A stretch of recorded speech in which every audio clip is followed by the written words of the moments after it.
Taylor series today. This is a major topic, really the topic in this chapter. So we've started with the idea that a function might be written as a power series. Like we looked at the sign and we looked at this polynomial and we said, well, the more terms we add, it sure looks like this polynomial is looking more and more like the sign. And maybe if we had an infinite number of terms, it would equal the sign. So if we have a function and we have a point,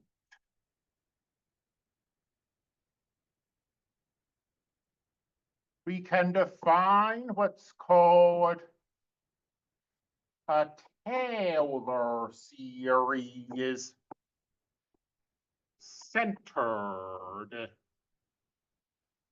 at that point.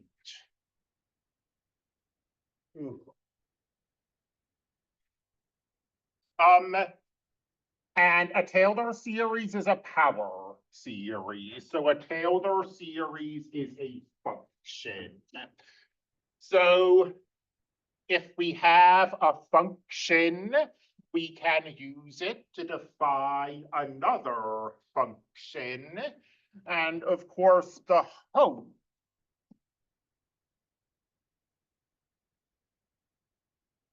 is that this function is going to be equal to this power series.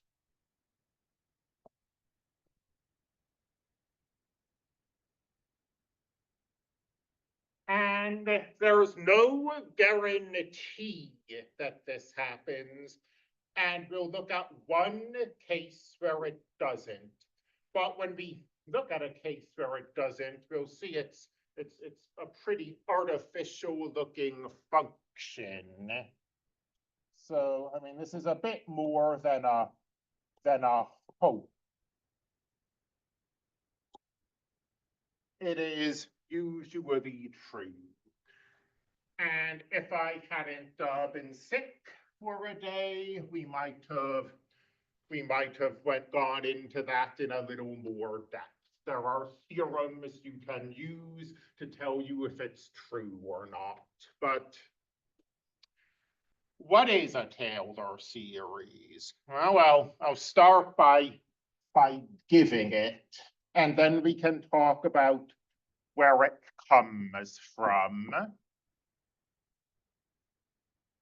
It's the sum from 0 to infinity of the nth derivative evaluated at the center divided by n factorial times x minus a to the power of n. I keep saying, you know, factorials are important, and the ratio test is so important because it lets you deal with factorials. I mean, the reason factorials are important is that they show up in the Taylor series. Notice that we're starting at 0. We think of the 0th derivative of the function as just being the function. And it's a weird fact that we nevertheless need to be true for a lot of formulas to work, that we define 0 factorial to be 1.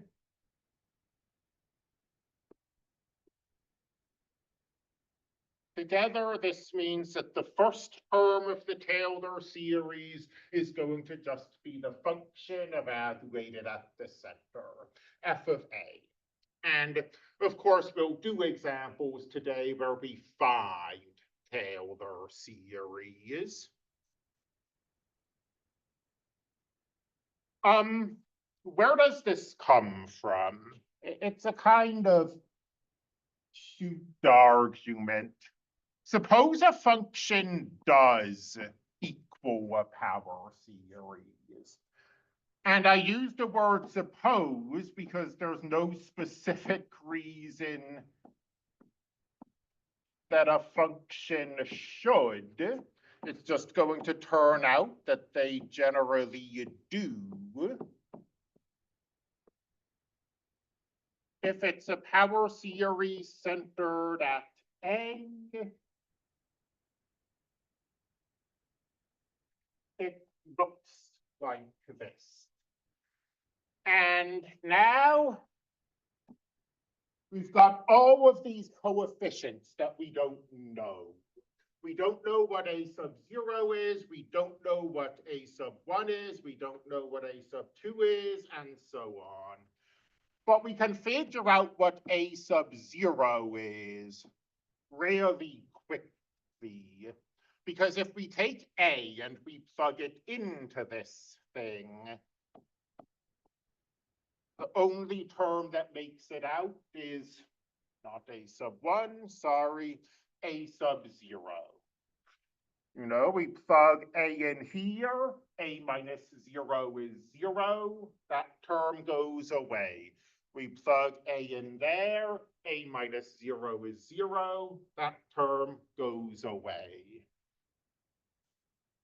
And because this is a power series and power series work well with derivatives, we can take the derivative of this. And just like the 0th derivative gives us A sub 0, the first derivative is going to give us A sub 1.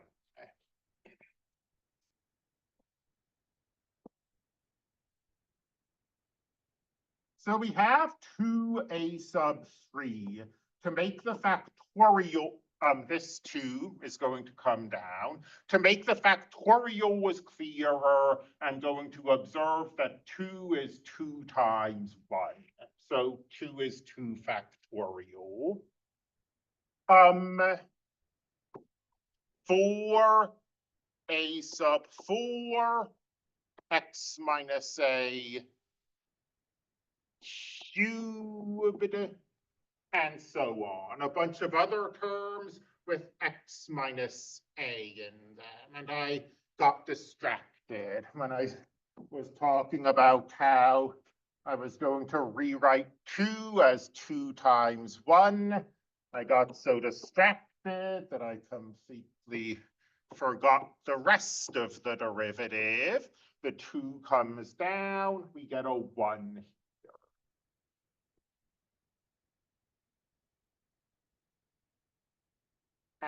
What am I doing? I apologize. This is all right in spirit, but I'm making weird mistakes. A sub 2, x minus A squared. I completely skipped the cube term. A sub 3, x minus A cubed. F of A is still A sub 0. So we're taking the derivative. Does everybody have this copied in their notebook? All right, so when we take the derivative, the constant goes away. The derivative of x minus A is 1, and the constant just sits there, which is where this A sub 1 comes from. That 2 goes down. Again, we're rewriting it as 2 times 1 to emphasize the factorial. It becomes a first power. This 3 comes down. Just looking at it, and I'm thinking we're missing terms here, and we were indeed missing terms. I'm not forgetting to use the chain rule, by the way, but the derivative of x minus A is 1. So multiplying by 1 doesn't do anything. f prime of A is A sub 1. We plug A in here, it becomes 0, it goes away. We plug A in here, it becomes 0, it goes away. F prime of A is A sub 1.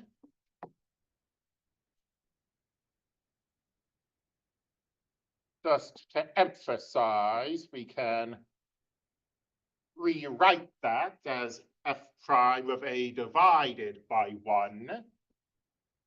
And 1 is 1 factorial. So you see this first term has to fit this pattern.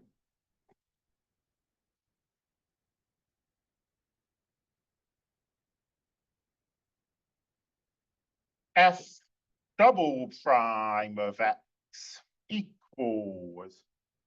This goes away. The derivative of A sub 1 is 0. The derivative of this is 1. So we're just left with 2 times 1 times A sub 3. And then this is the last one I'm going to do. So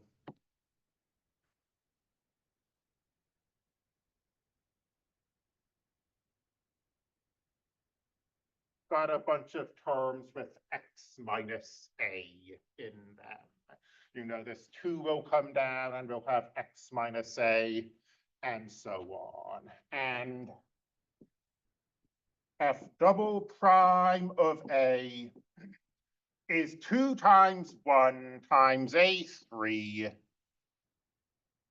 That's 2 factorial. 2 factorial times A3. And A3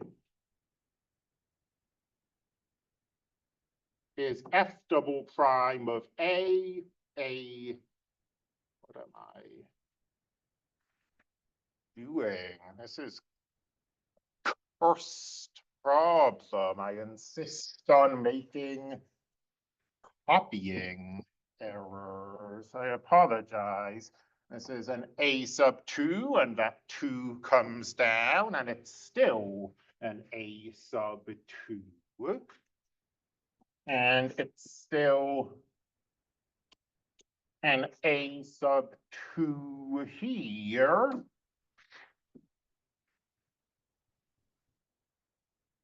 And it's still an A sub 2 there.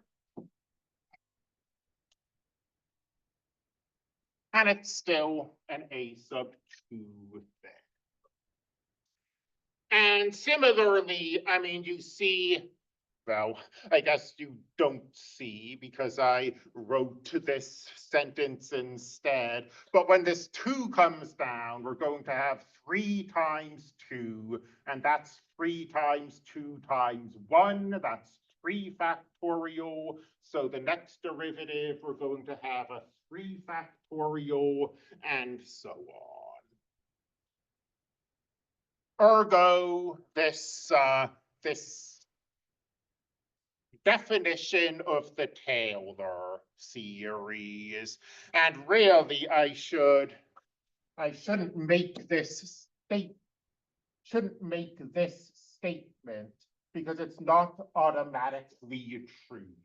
It's usually true that a function equals its Taylor series, but there are exceptions. I have written Taylor on the board.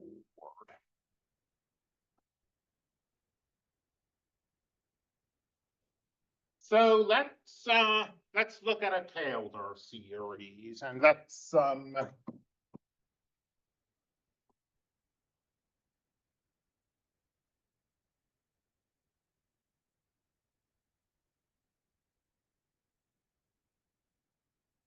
there are a few Taylor series that a budding mathematician should probably just know: the sine, the cosine, and e to the x. And there are maybe a few others where, again, if I hadn't been sick, we'd make you learn those too. But I think those three are the big ones. So the sine of x, well,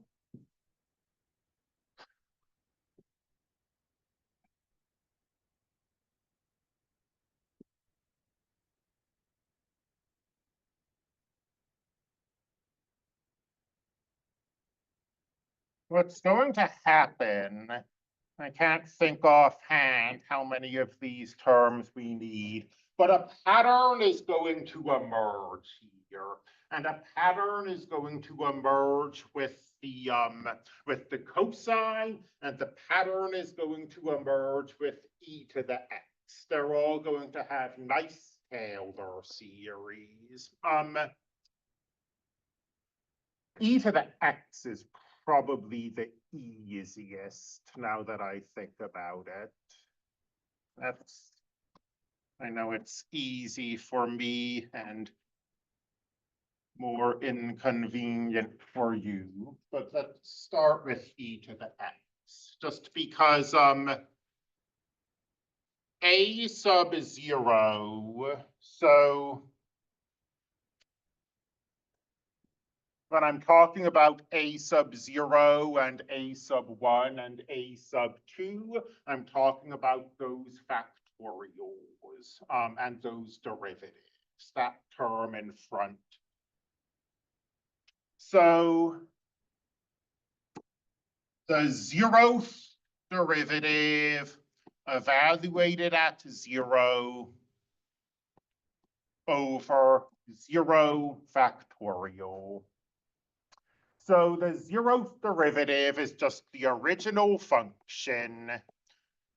The original function evaluated at 0 is 1.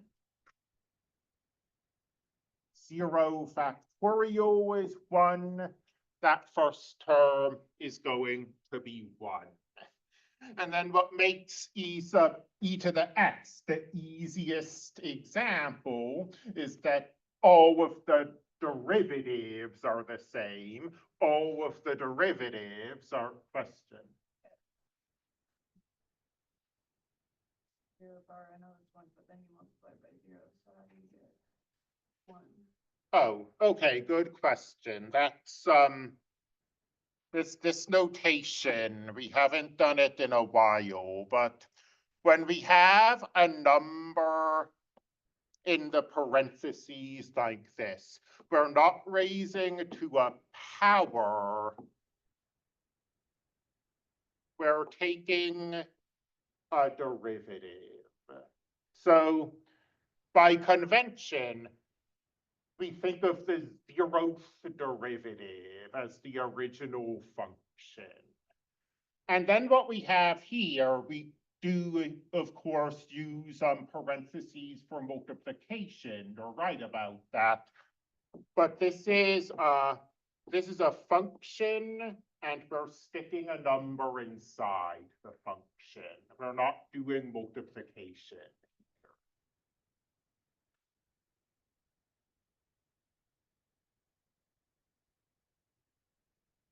So here we need, didn't leave myself a bunch of room, but fortunately none of the math is very hard. We have f prime of 1 over 1 factorial.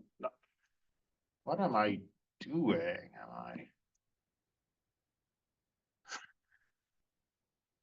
F prime of 0 over 1 factorial. So f prime is still e to the x, e to the 0 is still 1. We have 1 over 1 factorial, which is 1. F double prime, let me give myself more room here. F double prime of the center is 0 over 2 factorial. f double prime, the derivative is still 0.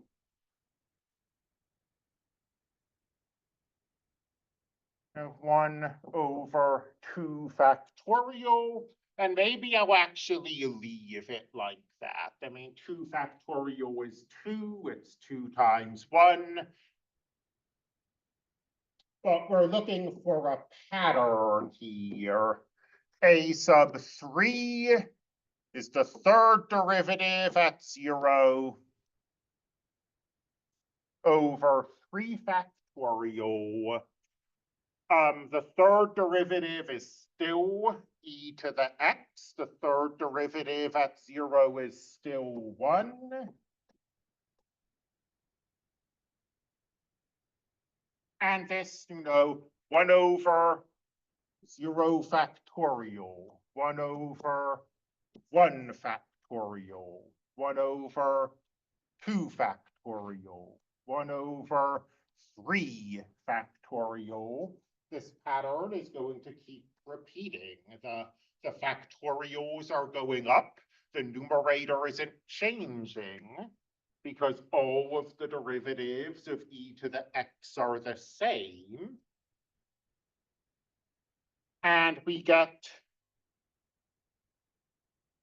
the Taylor series. So remember that these are coefficients. They're being attached to powers of x. A sub 1 is being attached to x to the 1. A sub 2 is being attached to x to the 2. A sub 3 is being attached to x to the 3, and so on. 1 plus x plus 1 over 2 factorial x squared plus 1 over 3 factorial x cubed plus 1 over 4 factorial x to the 4th plus 1 over 5 factorial x to the 5th, and so on. And this is the Taylor series of e to the x. And what I should be doing now is emphasizing that a function doesn't have to equal its Taylor series, but I also don't want to lose sight of the fact that most functions do equal their Taylor series, and that's why Taylor series are so useful. So with the caution that this doesn't have to be true inherently, I'll observe that this is true. And if we go to Desmos and we take a look at e to the x, and we take a look at,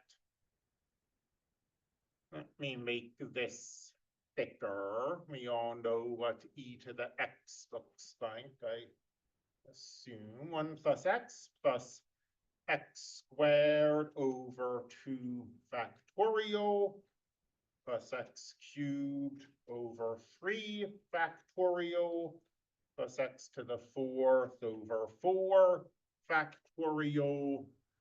I mean, it's really visible here already that this Taylor series is approximating e to the x. Or I guess I should say this Taylor polynomial, this 4th degree polynomial, is approximating e to the x. And the Taylor series equals e to the x. And you can see if we cut this off, this approximation starts to break around here. If we add another term, the approximation becomes a little better. It starts to break around here. Having said that, clearly, if we're interested in what happens at -10, this Taylor series is not going to be the tool for the job. The solution to that is that you can just change the center. I mean, this Taylor series is centered around 0. If we wanted to center it around somewhere else, around -10, then instead of e to the 0, we'd be looking at e to the -10s, and those would be giving us these coefficients. So conventionally, this is committed to memory, but it is worth remembering that, I mean, it is, if you want to change the center, you need to know where this is coming from, is I guess what I'm trying to say. So it's not enough to just memorize or look up the important Taylor series. You do need to know this formula.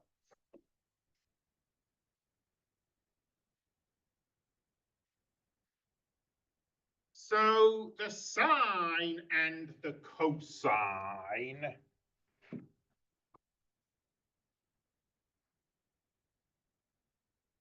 don't behave as nicely as e to the x, but they don't behave as bad as they might either. Sine, cosine, negative sine,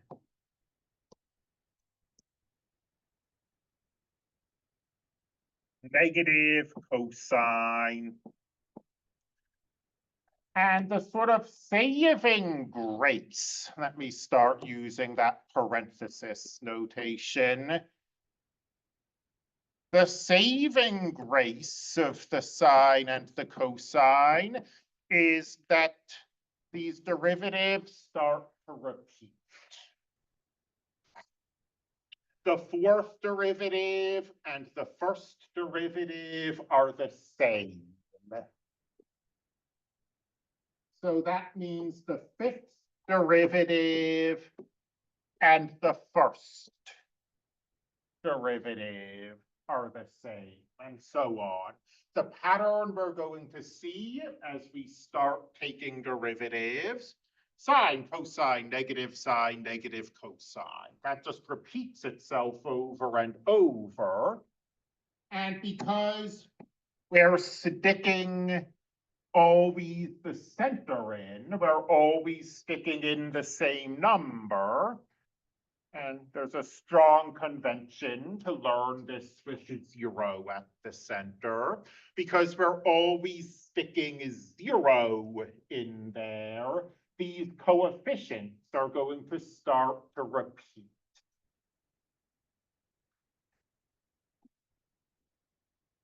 F of 0 is the sine of 0, which in fact is 0. Is that what I'm expecting? Sure. F prime of 0 is the cosine of 0, which is 1. F double prime of 0 is the negative sine of 0, which is 0 again. F triple prime of 0 is negative the cosine of 0, which is -1. And then these coefficients are going to repeat in this pattern forever.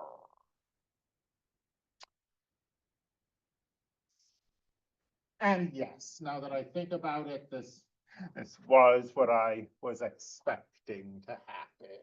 So what's the Taylor series? Well, we start with just f at the center. That's 0. We can write it in if we want. Then 1 over 1 factorial times x to the first, 0 over over 2 factorial x to the second, negative 1 over 3 factorial x cubed, 0 over 4 factorial x to the fourth, 1 over 5 factorial x to the fifth. Let me just finish this second round and then we'll see where this gets us. 0 over 6 factorial x to the sixth, minus 1 over 7 factorial x to the seventh. And what does this get us? Well, a bunch of these terms are 0, of course. This gets us an x to the first minus 1 over 3 factorial x cubed plus 1 over 5 factorial x to the fifth minus 1 over 7 factorial x to the seventh. So pattern recognition, what's the next term going to be?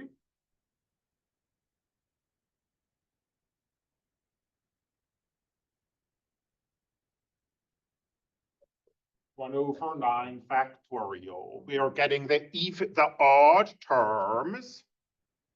This is 1 over 1 factorial. So 1, 3, 5, 7. They're alternating in sign. This is an alternating series.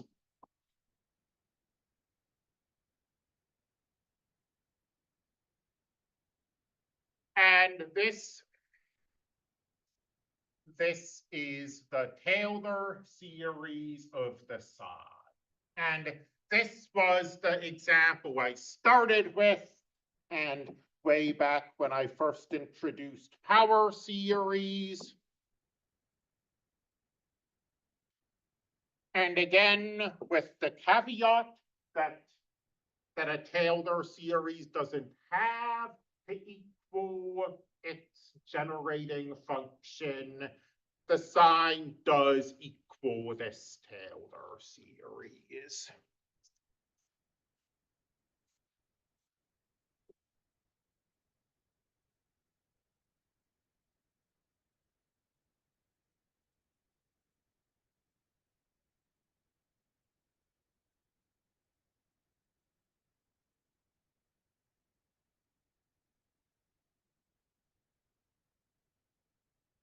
So it's x to the first over 1 factorial. Of course, that's just x, but even you see, even with this single term, if we're close to 0, this is already doing a good job.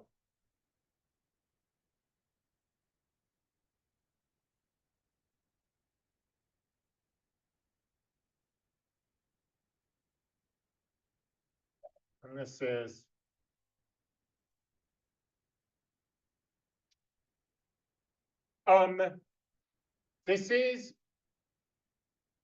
faster than e to the x.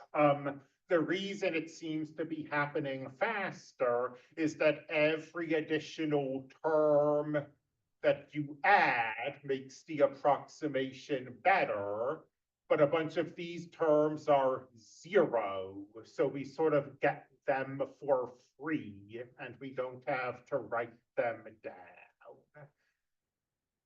The way you remember this, I mean, you have to remember the basic pattern, of course, that you've got these factorials and then you've got these powers.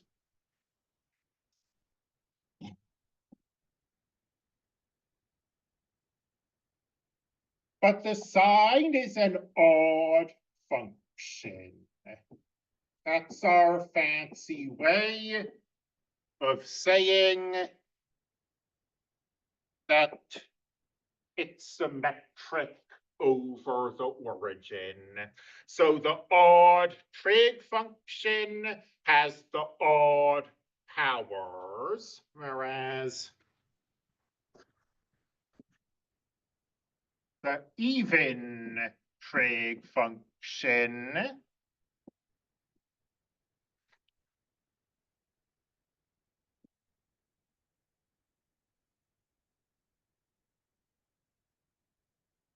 keeps the even powers.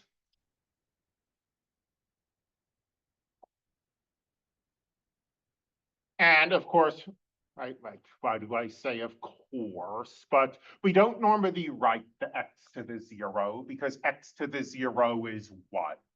I just have it stuck in there so that you can see that this is the pattern. We're starting at the first even integer or the first even natural number or whatever, and we count up. And again, well, since we're not doing the next section for time, I mean, I don't need to apologize for this. The cosine is its Taylor series, and we're not doing the section where we prove that, so it's perfectly appropriate to write it here. Let's go to Desmos and let's take a look. Cosine of x. Again, even with one term, if we're near the center, this 1 is approximating the cosine. So minus next, the cosine is even. So we've got the even terms.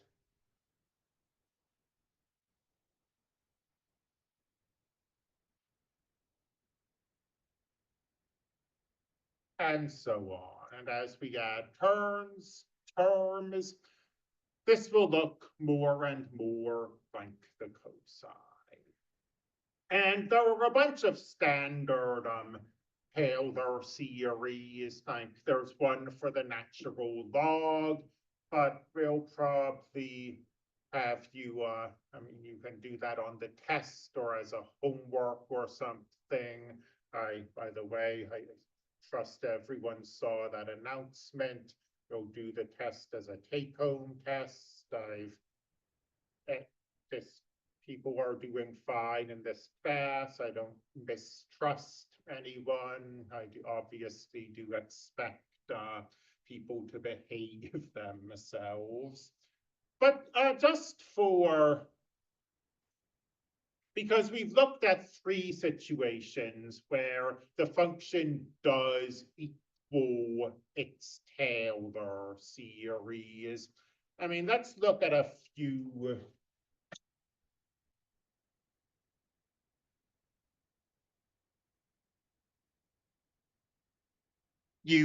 things.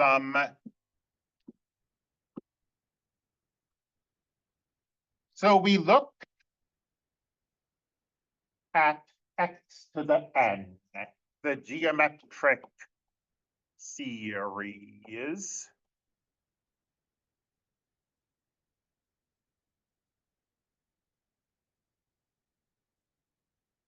And we made the observation, well, this is a geometric series. If it converges when the radius of x is less than 1, and it converges to this. If we approached this problem from the other direction, the Taylor series of 1 over 1 minus x is this.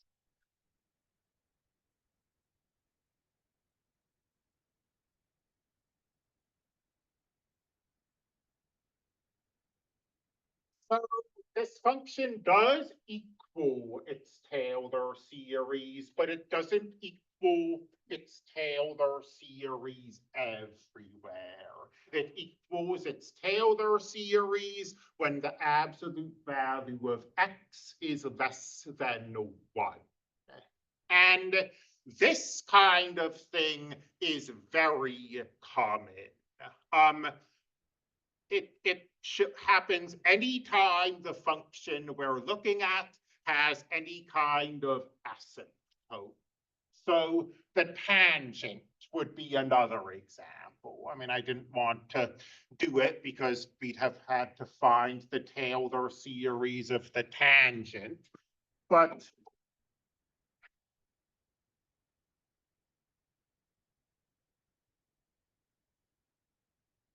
the tangent has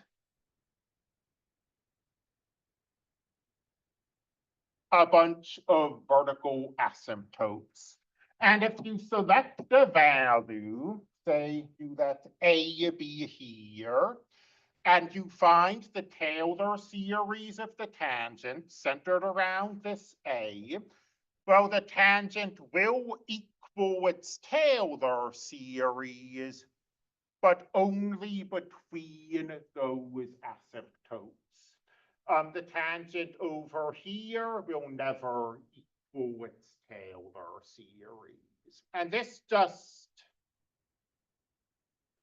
is a fact of Taylor series. And in general, if you're working with like a function you're not familiar with, and you're asked questions about its Taylor series, or you find its Taylor series, you also need to ask about the radius of convergence, because it's very normal for a function to equal its Taylor series, but only on some interval.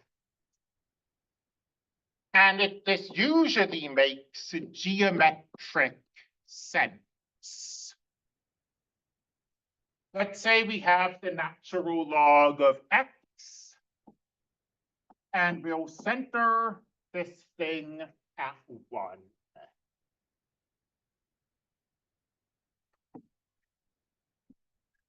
So if we think about the Taylor series, and we think about the Taylor series being equal to the natural log, well, there's a whole side of this Cartesian plane where the Taylor series can't equal the natural logarithm because the natural logarithm is not defined.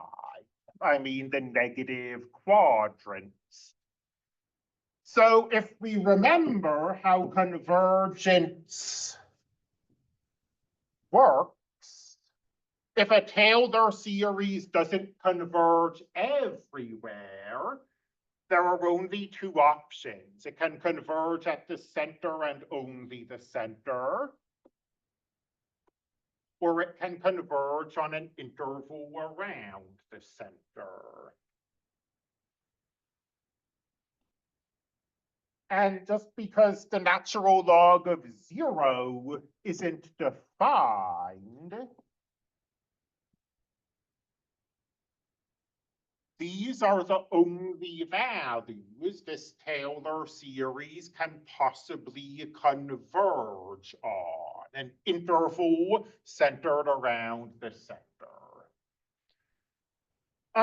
It's possible to create a Taylor series that is worse than that, a Taylor series that just doesn't describe the function anywhere. And this is very artificial. It's a homegrown function, tailor-made to break Taylor series and illustrate this fact to students. Piecewise defined function will be 0 at 0, and this exponential mess everywhere else.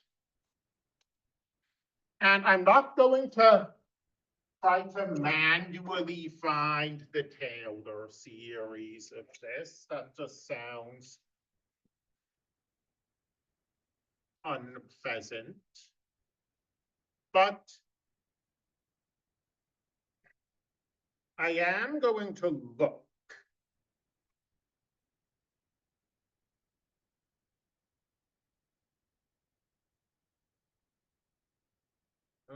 okay.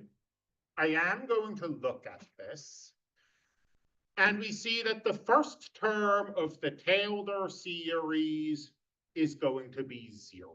The first term of the Taylor series is just the function evaluated at 0. Now, what Desmos is going to do for me, it's pretty stunning technology. It's going to graph the derivative for me if I ask it to. And we see, well, okay, this is why we've got this little piecewise defined thing, because otherwise we have division by 0 errors here. But I mean, just looking at this, the derivative at 0 is also 0. So that will mean that the second term of the Taylor series is 0. This second derivative, we keep taking derivatives, they keep being 0. All of these derivatives being 0 mean that all of the terms of the Taylor series, where do I have that? Are 0. 0 divided by n factorial is 0. 0 times x to a power is 0. So this has as its Taylor series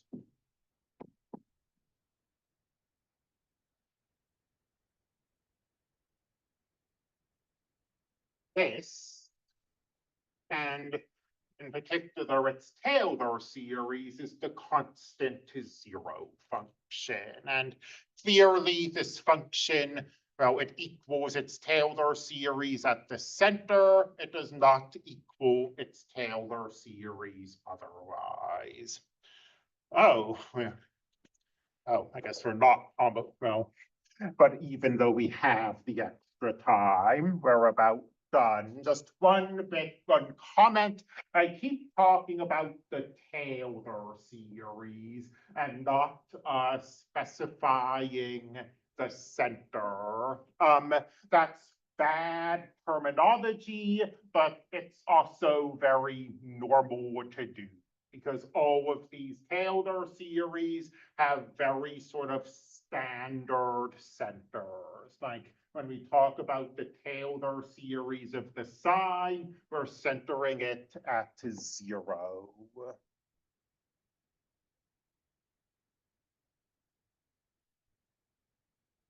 But for clarity, we'll sometimes talk about Maclaurin series. I might have spelled that name wrong, but this isn't a new type of series.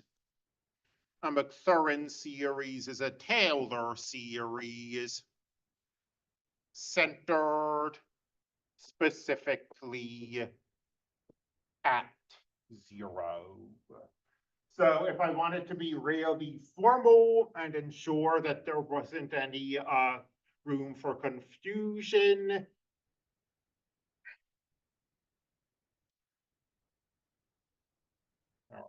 then instead of saying, the Taylor series of 1 over x is this is really an incomplete statement, because I'm not telling you what the center is. I could clarify and say that this is the Maclaurin series. The center here is 0. And that's that. And we need to